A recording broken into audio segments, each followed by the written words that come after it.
Braveheart Workshops, inspiring connection.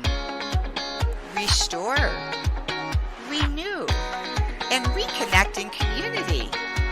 Live well, laugh often, love much. Join our online connection circles. Be empowered in our virtual live events. Be a guest on our podcast shows. Hire us or be hired for speaking engagements. Enhance hope, health, and healing in your lives. Creating global connections. The Connection Show, sponsored by Braveheart Workshops, live with Jill Reynolds. The Connection Show, creating hope, health, and healing in 2021, sponsored by Braveheart Workshops, live with Jill Reynolds. And joining me today from Wisconsin is Wendy Bjork. Welcome to the show, Wendy. Thank you for having me. Appreciate it. Well, it's a privilege, Wendy, and I'd love the audience to know a little bit about you, Wendy. Wendy Bjork, the MS Warrior Queen, has dealt with multiple sclerosis for over 30 years. She realized early on in her diagnosis that having a positive mindset was key in keeping the illness from taking completely over. After years of experiencing all different levels of exacerbations and permanent damage to her nervous system, she decided a few years ago to begin a journey to healing holistically. Wendy is now a mentor to other women diagnosed with MS, empowering them to improve their mind-body relationships and environment through her Four Cornerstones Program to bring out their inner MS Warrior Queen. Since MS is an invisible illness, there's a lot of stigma around it and potentially a lot of underlying issues. Through her years of navigating it, she has realized how many gaps in care exist, and her mission is to bridge these gaps and give others hope. She is an author and shares her story in a real and raw way to be the voice of those suffering in silence. Wendy has participated in roundtable discussions with Dr. Terry Wahls regarding her Wahls Protocol and is also featured on various podcasts in the U.S. and the U.K. So welcome to the show, Wendy. What an amazing journey you've been on. Thanks again. And yes, it's been quite a bumpy ride. Well, what we love to do on the Connection Show, Wendy, is we love connecting dots because we feel it's so important to share our story with others in hopes that that story might help one more person in their journey. So if you wouldn't mind being vulnerable and take us on a journey, Wendy, of yourself growing up as a little girl and then how this whole thing progressed into who you are today. I think, like you said, things start when you are a little girl because things happen in your life that impact you for the rest of your life. And I just remember having migraine headaches back when I was 12 or 13. And I still have those. Not as often, but probably once a month maybe. And now, instead of being down flat for 2 days in the dark, I know how to navigate it and get around it. And just like when I started having symptoms of MS, it started out just with a simple hot bath would trigger it, where you think, oh, you just relax in the bathtub. You're a teenager. You don't think anything, could ever be wrong with you. But when I would get out, my legs would feel like spaghetti, just like they were made out of cooked noodles. And I would feel tingling and numbness in my feet and legs. And when I would mention it to my doctor, you go for your annual spurts checkup, and he didn't think anything of it. And he would just brush it off as, maybe I was still growing or who knows what. And what would it be like when you would tell your parents too? Well, I was the oldest of 3 kids, so it was a busy house.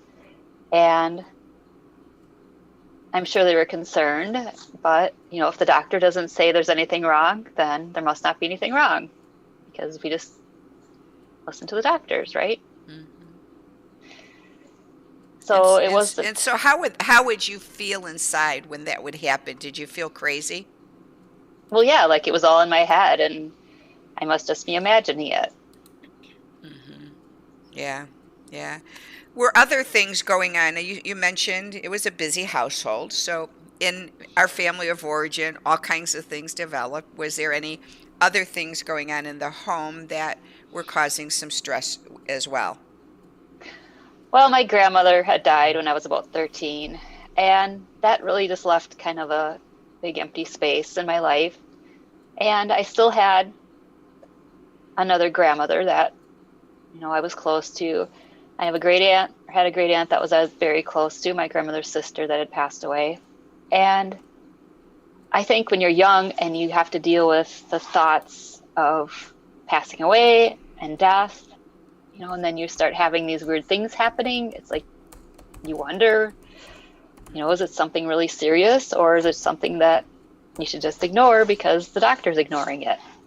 Yeah. So then all that fear starts and anxiety starts to creep in, and the unknown. I think the Mhm. unknown medically is much more scarier than the diagnosis. Don't you? Yeah, I When you agree. when you have symptoms and you have no idea what's going on in your body, doctors don't know. You go from practitioner to practitioner with no answers, and you get to a place sometimes, I know I've done this myself, where you just go months on end thinking, it's got to get better. It's got to get better because everyone's telling me they can't find the reason. So you hope that it's going to Hmm. get better. And then when it doesn't, you start the journey yet again and yet again. Hmm. Yeah. Yes, Yeah. It's exhausting, isn't it? it is exhausting Hmm. mentally, emotionally. Hmm. And I just see that so often. I'm in probably 5 or 6 Facebook groups with just MS women, and there's 20, 30,000 women in each of these groups. So it's a huge problem. And there just isn't enough care out there, I don't think. So as you were going through all of this, 12, 13 years old, this is when, we begin, the menstrual cycle and the hormones are all over the place and our body image changes and all these different things take place and then grief comes in with loss. How did you cope?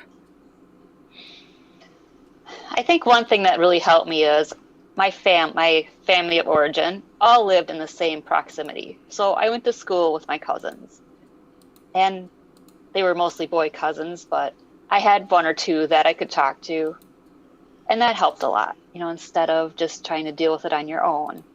And like you said, everybody deals with it differently. So you don't want to just forget about your grandma that just passed away. You want to carry her memory in your heart. And I think even now, I just feel like, because that was my grandma that was disabled. She had rheumatoid arthritis ever since she was in her mid 30s. So she was chair bound. And, all she could do was look out her window. And if she did want to walk, it was with canes. And so I just feel like even now that I need to be her voice, because she grew up in an era where women weren't really allowed to speak their mind or speak what they thought. And I think that that's all part of it. Is growing up, I was just always trying to be, I guess, brave is a good word. Well, and then, knowing your grandmother died at that young of age with a disability and a hardship of not being able to walk, and your legs were now giving out on you, it had to be extremely fearful for you.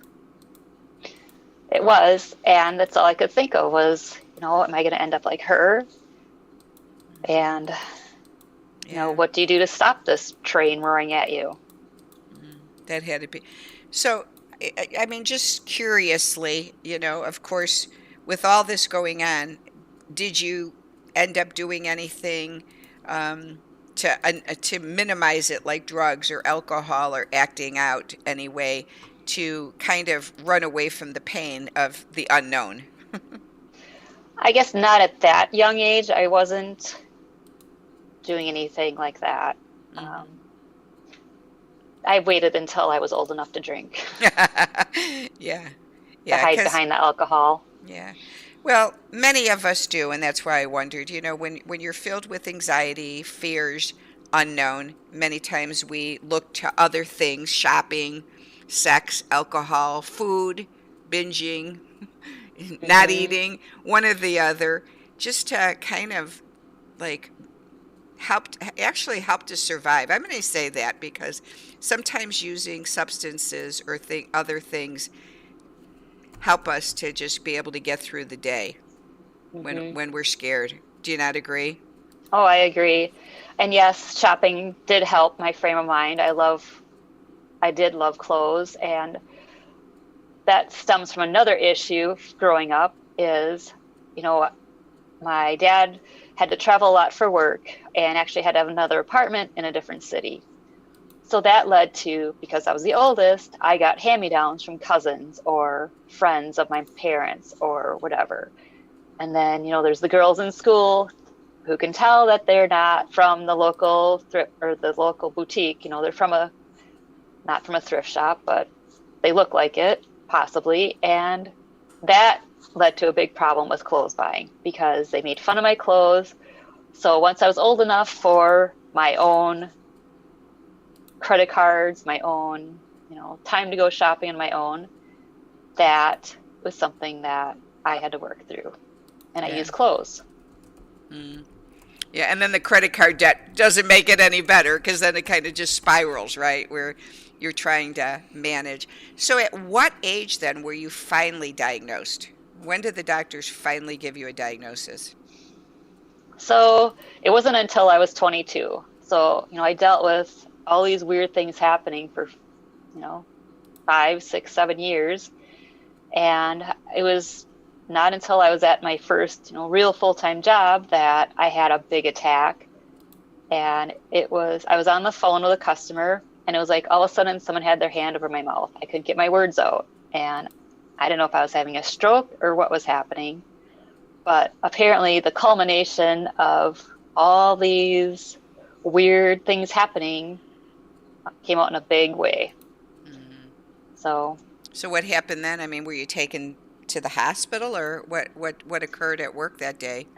so I hung up on the guy, and then I had to call him back later. But I mean, I just hung up and I ran to the ladies' room because I don't know why I did that, but I just thought something definitely was wrong, and I was trying to figure out what. And back then, I think still it was, I want to manage this on my own. I don't want any help. I want to figure this out. Pride, I guess, was what it was called. And, but after, I was done with that episode, it took, probably 15, 20 minutes, and I could speak again. And I had to call the guy back again and explain that I was sorry for hanging up on him. And I did start to see neurologists then. I probably saw 4 or 5 neurologists and had all kinds of prods and tests and MRIs and things done to me before they finally put all the pieces together and diagnosed it as MS. Wow. So from that time of the nonverbal speaking with 4 neurologists, how long of a period was that approximately? Oh, it probably was, 3, 4 months because Mm.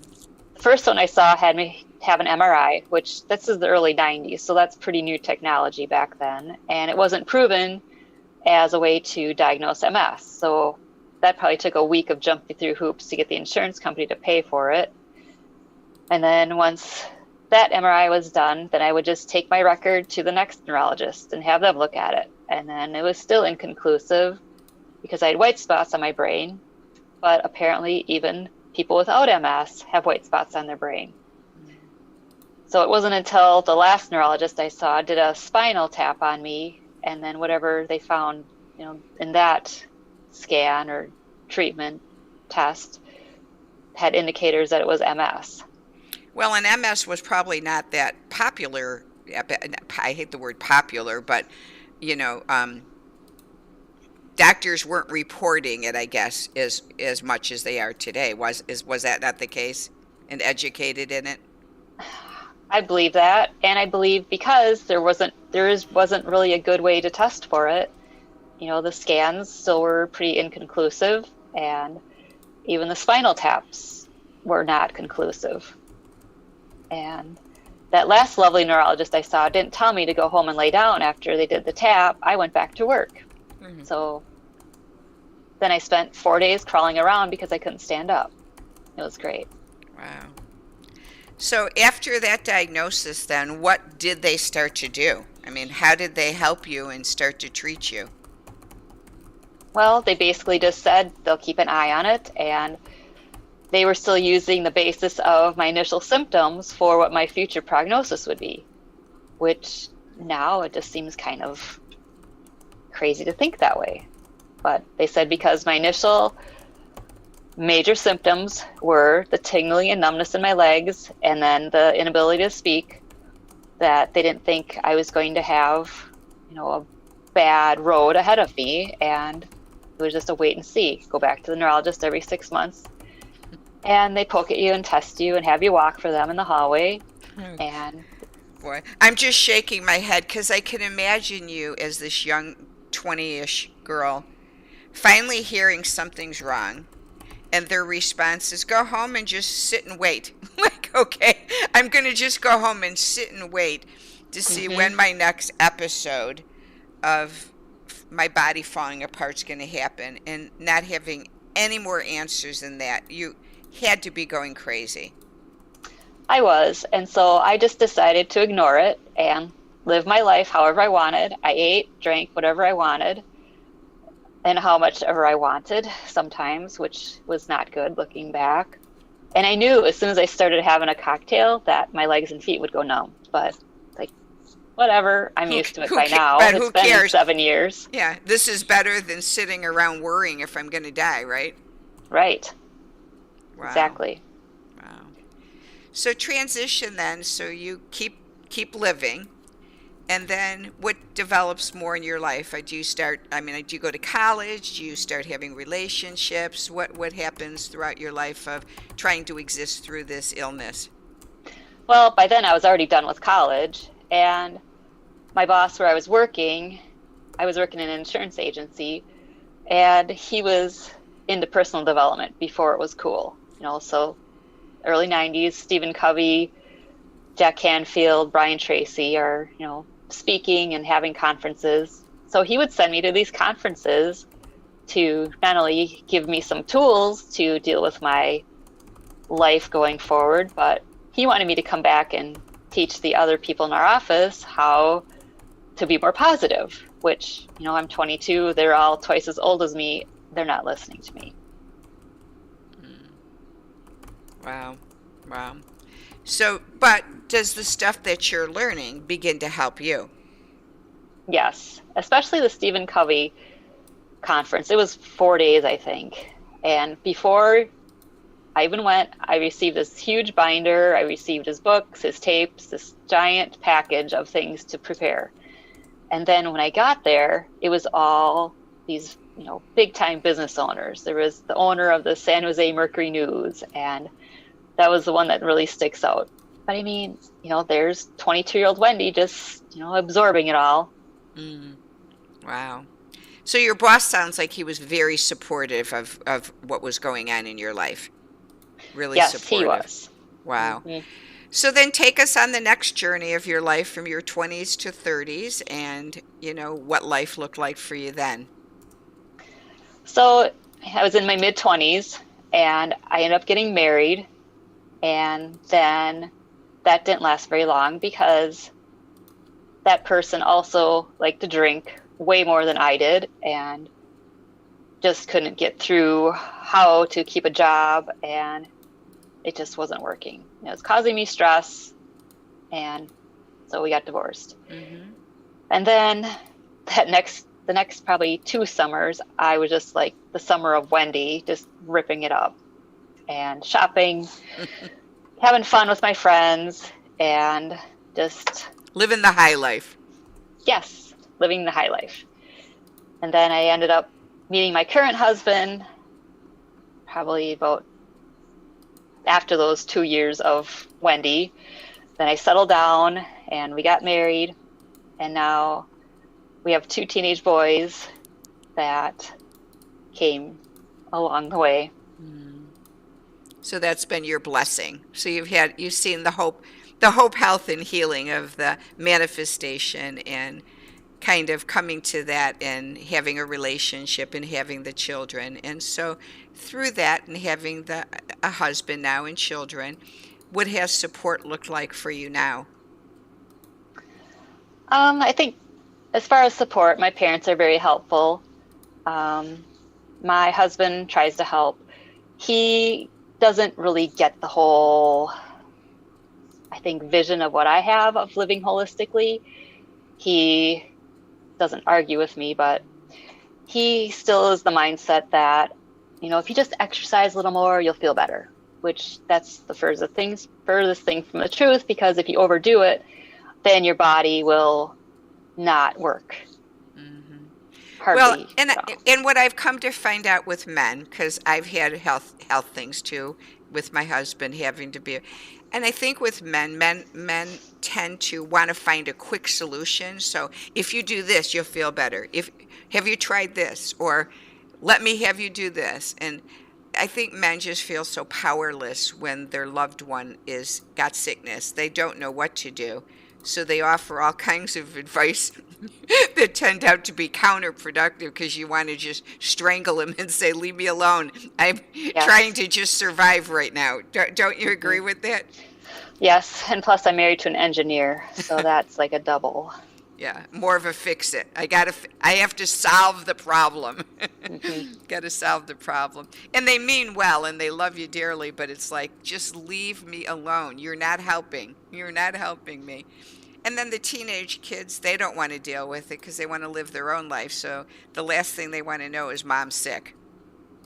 Yeah, and I guess that's been my whole mantra, my whole 30 years of this is, I'm fine, I don't need any help, and I just try to make things as normal for them as possible. But to let them know that I do have something wrong and sometimes I need help. And just trying to create this, I guess, home environment of, raising some caring kids who will, stand up to help somebody out if they see someone that needs help. So, but it's very difficult to take the mask off, because I really believe that, like when you go somewhere and the first thing someone says is, "Hi, Wendy, how are you?" And you're like, "Oh, I'm fine." As you're sitting there ready to collapse, because 98% of the world really doesn't want to know how you're doing. It's just a cliche. How are you? And sometimes I blow people away and say how I'm really doing. Do you really want to know? Do you really want to know? Or is it just, a greeting? Yes, it is. Yeah. And even if you say you're tired because you're just exhausted, everybody's tired because nobody sleeps in America. Yeah. So yeah. you don't dare say that. Yes, exactly. So transition us then. So as all this has developed in your life, what led you then into finally writing your book and going into the career path that you're in today of helping others as a warrior queen? I like that. It took a lot. It took a lot for me to talk about having MS and what it does and what it has done. And it was a lot of deep work for probably 2 years. And really just the last probably 9-10 months, I have been speaking out. So it's been a long time of hiding behind the mask. And I guess what really made me want to speak out is I realized how many people are all in the same spot, like where I was when I was 22. You're scared of your future. You're scared of maybe having kids. You just don't know what anything's going to be like. And nobody does. So you just need to live your life and do the best you can. And always try to be, thankful and grateful for what you do have. So what I'd like to do at this point is transition a little bit for the audience to let them see your bio. This is Wendy's bio and her link of how to reach out to her and connect with her as well. And then, Wendy, tell us a little bit more about, with clients, if someone wanted to reach out to you, do you help me to understand? Do you do counseling, or how do you work with them? What is your way of methodology? Sure. Methodology. How I work with them is we have an initial call, figure out where they're at with their four cornerstones, and then the next step after that call is I will work with them on creating a framework for them so they can have all four areas. We'll figure out what their steps are. And then they can take that and do it on their own, or work with me, or 3, 4, 5, however long it takes, 6 months to create a lifestyle reset. Because back when I figured out all the things that are inflammatory in our world and that were in my world, it took me a while to figure out how to replace everything. So I will just collapse the timeline for them and set them on their journey. Wow. And then you can support them throughout that journey then. Yes. Wow. And so how long have you been doing this now, the Four Cornerstones? For about 1.5 years now. Awesome. And what's the name of your book? Well, it was actually an ebook. Mm-hmm. So I'm working on my real book. That's all right. E-books are real books. Yes, and they can download that off of my Hearts of Wellness website. Mm-hmm. So it's just an ebook about my MS journey, Mm-hmm. and I call it the MS Guide.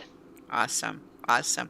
So, Wendy, what is one fun fact about you? Well, I love to travel, but it's brutal. So if I could just have a time capsule that I can just zing somewhere, that would be great. Remember Bewitched? Do you remember Yes. Yeah.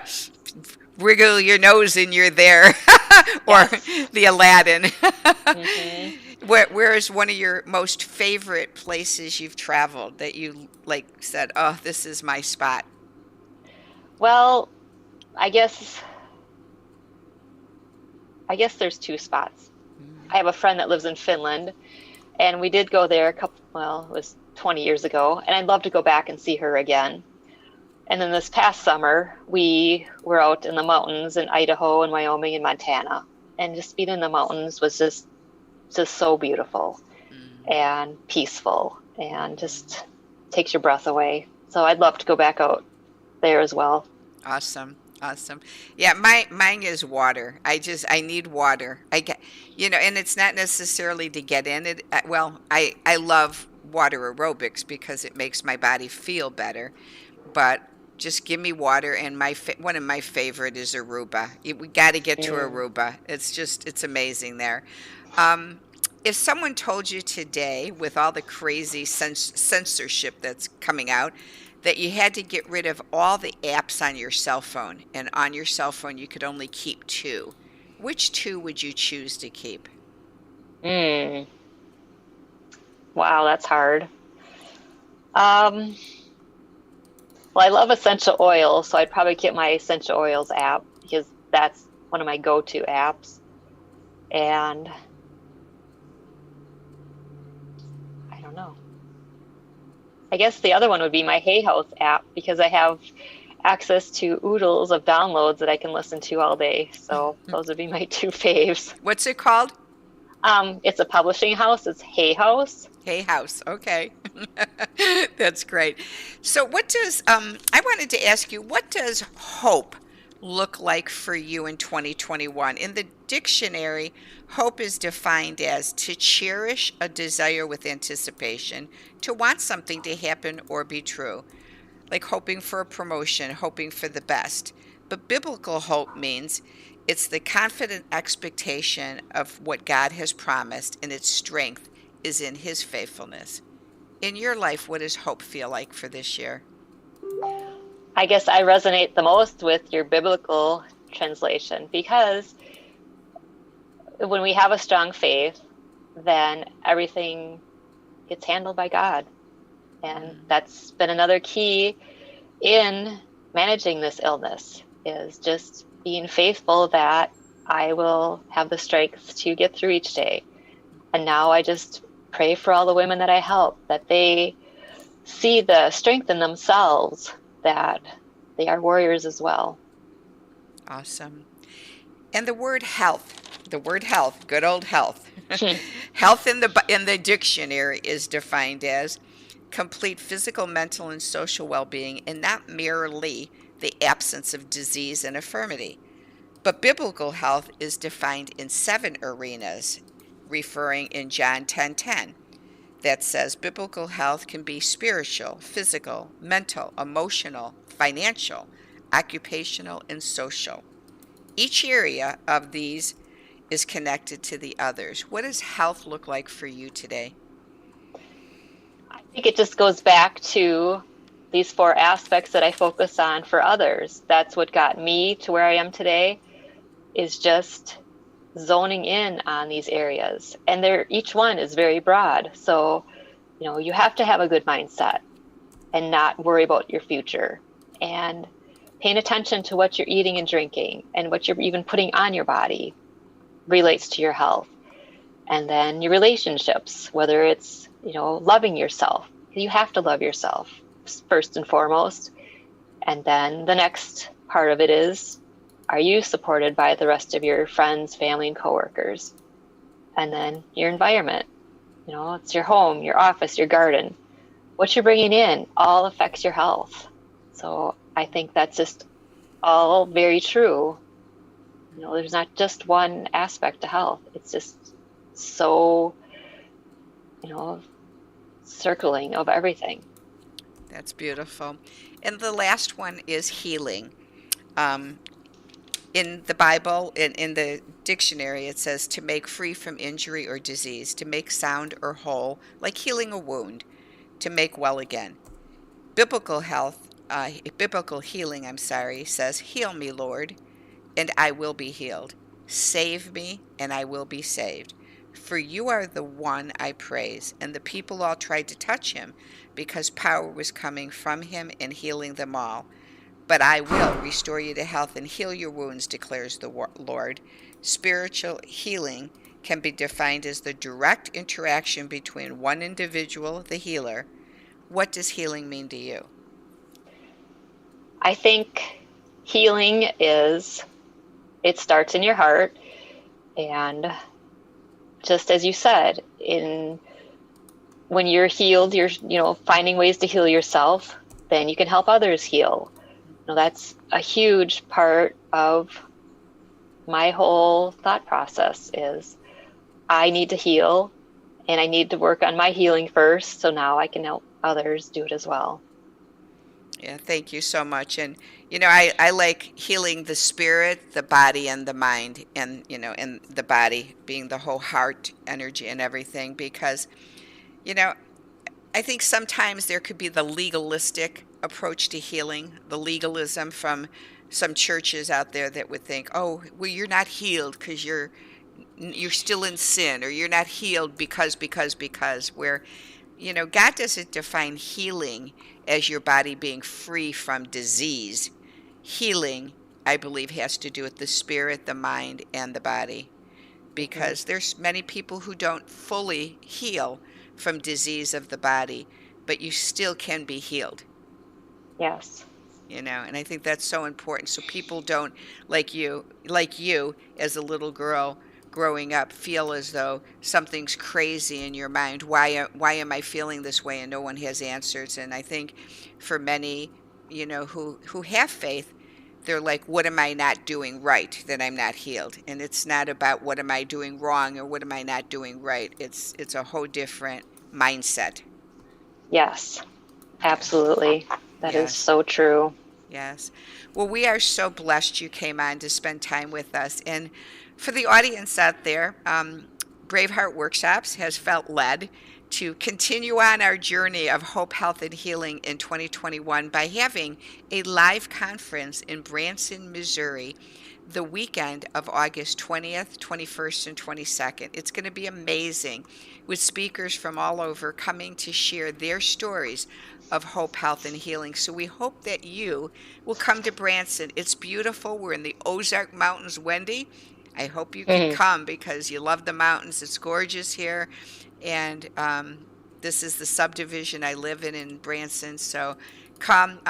The show right now, Jesus, is playing at the Sight and Sound Theater. It's an amazing presentation, and we've got group rates for Jersey Nights or the Celtic Dancers and Dublin Tenors or Anthems of the Rock. So come and enjoy life again in Branson. We should be no mask mandates by May. And so you can still wear your mask or feel safe that their mandates will be gone. And the theater holds 1,600 people, and we'll social distance with 700. So we hope you'll come, enjoy fresh air, the beauty of Branson.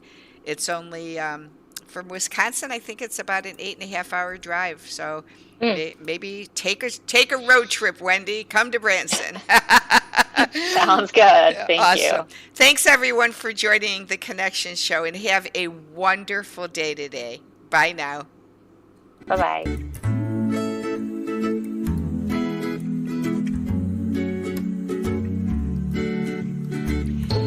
Thanks for joining us on the Connection Show.